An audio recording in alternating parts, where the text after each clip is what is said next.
Assalamu everybody, my name is Rahim and welcome to Muslim React. We react to everything. Let's start again. Assalamu everybody, my name is Rahim and welcome to Muslim React. We react to everything and anything Muslims on. What? Okay, let's start again. Assalamu everybody, my name is Rahim and welcome to Muslim React. We react to everything and anything Muslims are. Let's do this one more time, yep. Assalamu everybody, my name is Rahim and welcome to Muslim React. We react to everything and anything Muslims. Today I'll be reacting to Mehdi Hasan. Islam is a peaceful religion. It was a debate done by Oxford University, I think.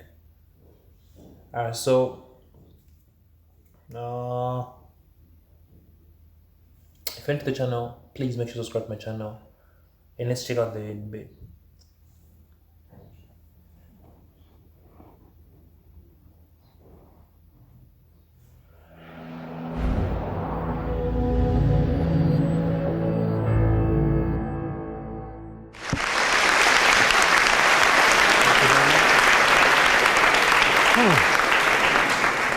Thank you very much, Mr. President. Ladies and gentlemen, good evening. Assalamu alaikum. Lovely to see you all here tonight.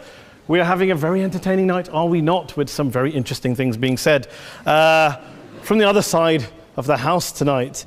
Let me begin by saying, as a Muslim, as a representative of Islam, I would consider myself an ambassador for Islam, a believer in Islam, a follower of Islam and its Prophet.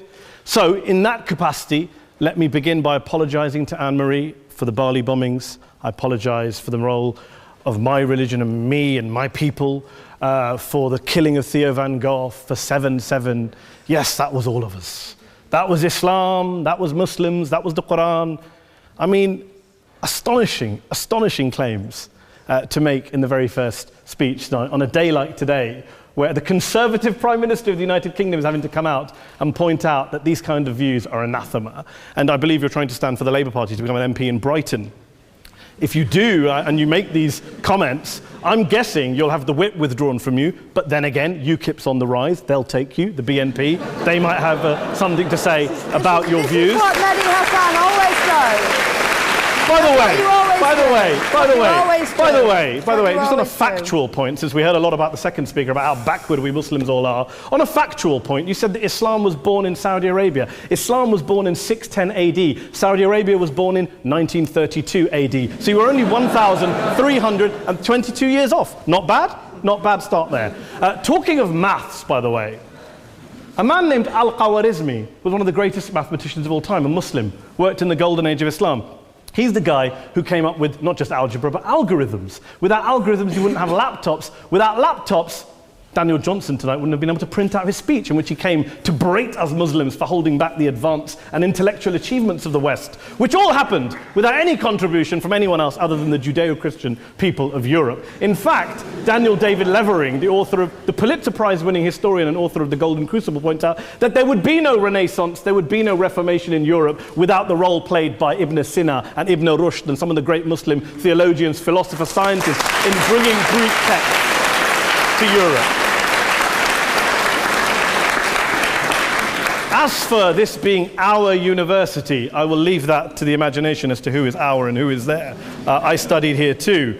An astonishing set of speeches so far making this case tonight. A mixture of just cherry-picked quotes, facts and figures, self-serving, selective, a farrago of distortions, misrepresentations, misinterpretations, misquotations. Daniel talked about my article in the New Statesman, which got me a lot of flack, where I talked about the anti-Semitism that is prevalent in some parts of the Muslim community, which indeed it is. Of course, I didn't say in that piece that it was caused by the religion of Islam. In fact, modern anti-Semitism in the Middle East was imported from, finish the sentence, Christian, Judeo-Christian Europe, where I believe some certainly bad things happened to the Jewish people. In fact, Tom Friedman, Jewish-American columnist in the New York Times, told me in this very chamber last week that he believed, had Muslims been running Europe in the 1940s, 6 million extra Jews would still be alive today. So I'm not going to take lessons in anti-Semitism from someone who's here to defend the Judeo-Christian values of a continent that murdered 6 million Jews. Moving swiftly on. Yes. Absolutely. Well, I'm about to make that point. No, I'm about to make that point. You're right. I agree with you. I agree with you 110%. That is my point. I don't think Europe is evil or bad. I'm a very proud European. I don't want to judge Europe on that basis, but if we're going to play this gutter game where we pull out the Bali bombing and we pull out examples of anti-Semitism in the Islamic community, then of course I'm going to come back and say, well, hold on. I mean, look, let's be very clear. Daniel here was a last-minute replacement for Douglas Murray, who had to pull out. And Douglas and I have a well-documented differences, but to be fair to Douglas, as to be fair to Anne-Marie and to Peter, atheists.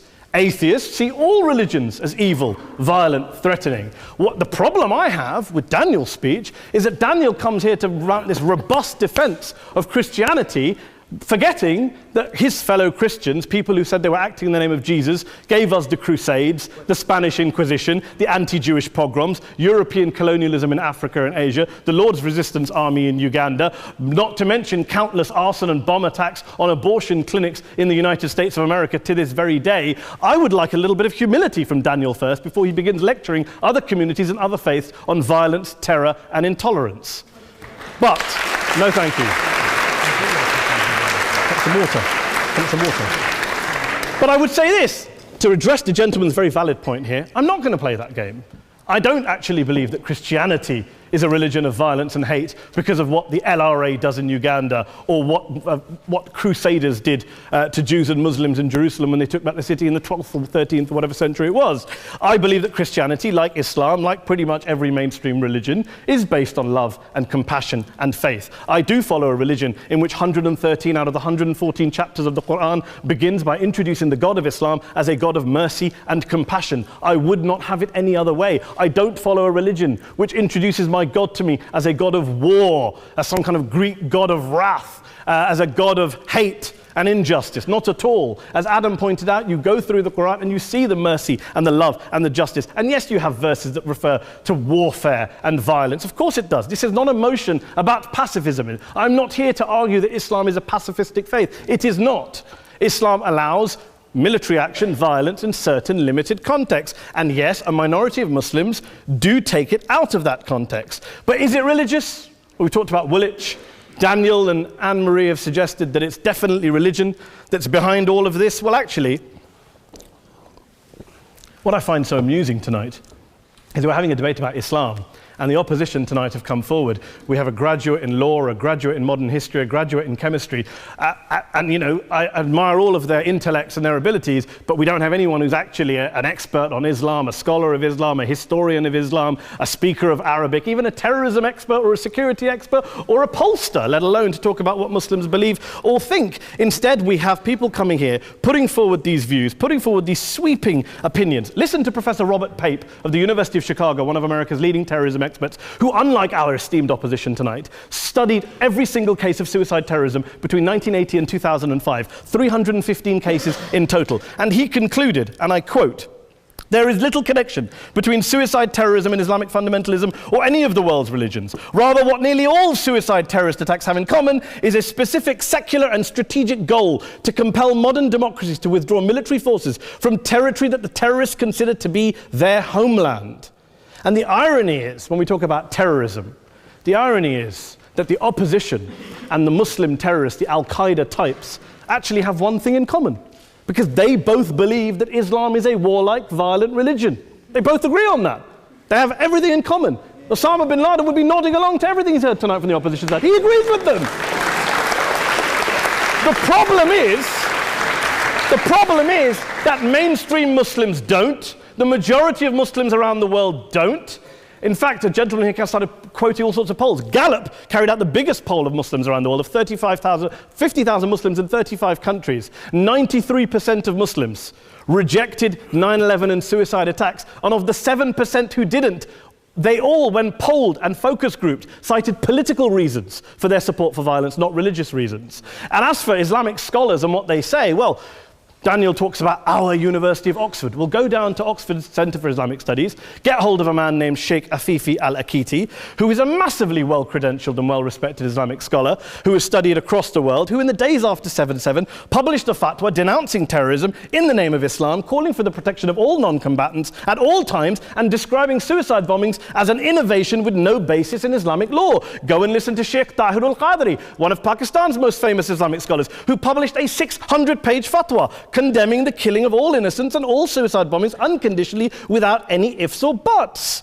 There's nothing new here. This is mainstream Islam, mainstream scholarship, which has said this for years. You don't go out and kill people willy-nilly in the high street or anywhere else, on a bus or a mall, based on verses of the Quran that you cherry-pick without any context, any understanding, any interpretation, or any commentary. Point of information. Please.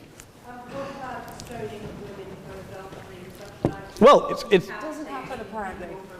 I didn't say it doesn't happen at all. I never said it didn't happen. I don't blame Islam. Yes, it's a very good point. And a lot of us are campaigning against that. And we're campaigning against it in the name of Islam. We're campaigning against it in the name of various interpretations of Islam. Anne-Marie comes and scares us with her talk of Sharia law. I would like to see the book of Sharia law. It doesn't exist. People argue over what Sharia law is. And you empower the extremists by saying there is only one version. You empower them all. I don't believe you took any interruptions, Anne-Marie, so I think you should stay there for a moment. Several countries. Here's what we're dealing with. Here's what we're dealing with. I took your point. Here we are dealing with a 1400-year-old global religion followed by 1.6 billion people in every corner of the world, a quarter of humanity, of all backgrounds, cultures, ethnicities. And yet the opposition tonight wants to generalize, stereotype, smear in order to desperately win this debate. And here's my question, if we're going to generalize and smear. If, okay, people say yesterday's bombers, and we've got to be careful, there's a trial going on, were yesterday's attackers, motivated by Islam? Big debate. I don't believe they were. Let's say they were. Let's say Faisal Shahzad, the Times Square bomber, was motivated by Islam. Let's assume, for sake of argument, that Richard Reeves, the shoe bomber, was motivated by Islam.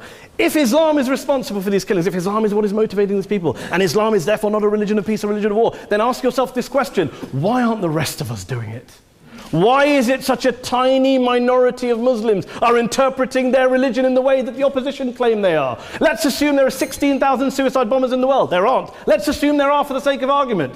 That's 0.001% of the Muslim population globally. What about the other 99.99% of Muslims who the opposition tonight either ignore or smear? The reality is that the rest of us aren't blowing ourselves up tonight. The reality is that the opposition came here tonight not worried about the fact that me and Adam might pull open our jackets and blow ourselves up tonight because we're followers of a warlike warrior religion which wants to take over Europe and Daniel's university. The issue is this.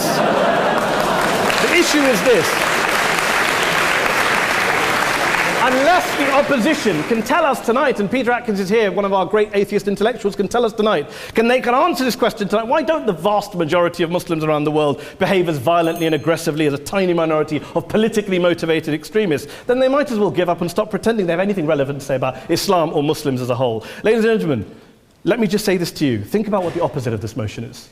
If you vote no tonight, think about what you're saying the opposite of this motion is. That Islam isn't a religion of peace, it's a religion of war, of violence, of terror, of aggression. That the people who follow Islam, me, my wife, my retired parents, my 6-year-old child, that 1.8 million of your fellow British residents and citizens, that 1.6 billion people across the world, your fellow human beings, are all followers, promoters, believers in a religion of violence. Do you really think that? Do you really believe that to be the case? They say that in the Oxford Union, the most famous debate was in 1933 when Adolf Hitler looked out for the result of the King and Country motion, where they voted against fighting for King and Country, and Hitler was listening out for the result. Well, tonight, 80 years on, there are two groups of people around the world who I would argue are waiting for the result of tonight's vote. There are the millions of peaceful, non-violent, law-abiding Muslims both in the UK, Europe, Asia, Africa and beyond, who see Islam as the source of their identity, as a source of spiritual fulfillment, of hope, of solace.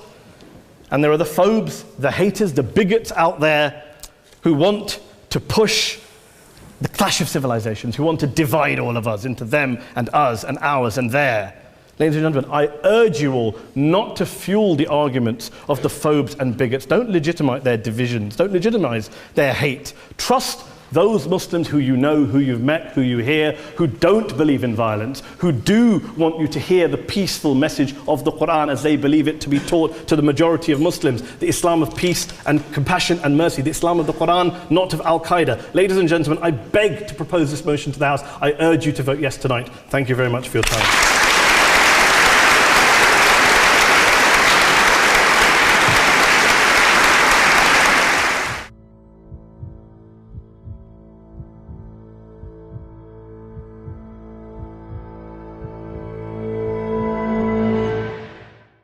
So that was Mehdi Hasan, Islam is a peaceful religion at Oxford University.